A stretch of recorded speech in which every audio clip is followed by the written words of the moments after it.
Hey everybody, today I'm going to relace a wheel Industry 9 style.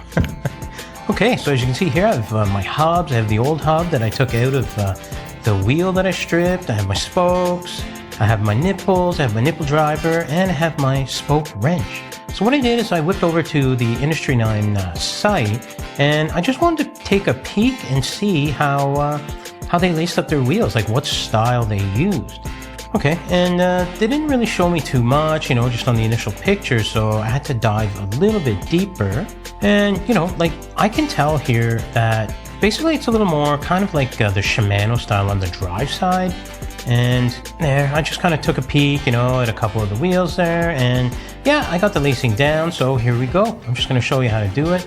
So there's the initial hub that I took out of the wheel, and that's the hub that I'm going to use to replace it. What we would do here is align the valve hole to the logo, and we achieve this by placing our key spoke 3 or 4 hub holes away from the logo, either clockwise or counterclockwise, and in this case we'll be doing it counterclockwise. I'm just going to pick one since I don't actually have a hub logo to align, and there you go. You can kind of see it right there. And I'm just going to take one spoke from the disc side or the non-drive side, and I'm just going to place it in one hole that's sort of offset from the key spoke hole. So you can see it would be clockwise if you're facing the disc side, but really it would be counterclockwise, basically the same direction as how you would align the key spoke with the logo. So here we go, we're just going to find the valve hole on the rim, and then we're going to place in our key spoke. So there we go, and then we're just going to take our first spoke on the disc side and place that in the rim as well. So here we go, this is the way you'd want to look at it from the drive side facing you, and you can see that the first hole on the left, so counterclockwise of the valve hole on the rim, is where we place the key spoke, and then the first spoke on the disc side, we would place it one spoke counterclockwise from the key spoke hole. And there we go, just kind of whip those spokes in there, and then I'll show you how to place your second spoke on the drive side. So you would count over 3 rim holes. There you go. So 1, 2, 3, and then of course we would lace it in. So I did the first set on the drive side. You can see it's done there.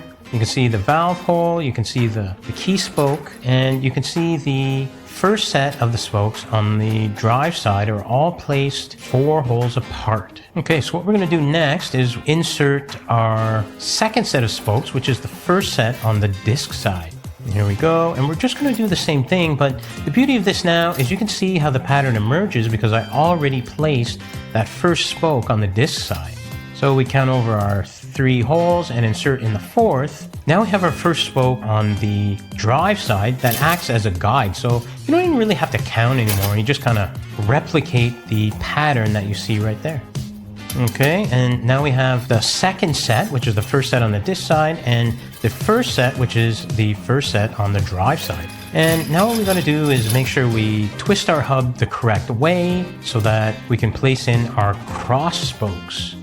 And there you go, you would want it to go in the direction of the twist. We're just going to, again, for uniformity's sake, start on the drive side. Also because the drive side spokes are a little bit shorter most of the time, so it makes it a bit easier while there's slack in the spokes to lace those spokes. So here you go, you can see that we're just going to do our crossover.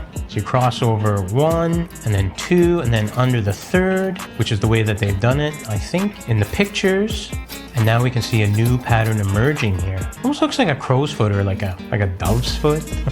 Anyway, so we just lace that in there, and now because we've lost a lot of our slack, what we're gonna have to do is use this nipple trick here where we just kind of lace a spoke to the opposite side of the nipple, the top side, and what that's gonna do is just kind of push it through the rim so that we can lace up our first cross spoke. And now you can see here we have 2 crosses, and then the 3rd cross is underneath, and we stay uniform. Okay, so we're just gonna continue on. There we go. We have our third set of spokes, which is our first set of cross spokes on the drive side. There you go. You can see the crosses, 3 cross. And now because we've done the first set on the non-drive side or the disc side, it's just going to be super easy to insert the second set on the disc side, which are the cross spokes. And there we go. Just did that for you. And you can see here that we would just cross over basically the same way as we did on the drive side. So we cross over towards the twist of the hub. And there we go. We have nowhere else to go with these spokes other than the hole that we can see right there. And it would be, you know, the same pattern. Count 3 and insert in the 4th hole. So I've done all those, and you can see there now it's like a 4-toed. It's like a 4-toed dove's foot or crow's foot. So we've got our lacing done here. We're just going to double check. We're going to see on the disc side, it's the head is on the inside of the flange, and on the drive side, the key spoke, which is on the left side of the valve hole here, is going to be with the head out. That's the way they do it in the pictures, and that's the way I've done it here. So I hope this helps you out, and if you have any requests for lacing styles, you can comment below, or if you want to watch me lace up any other styles, you can click right here.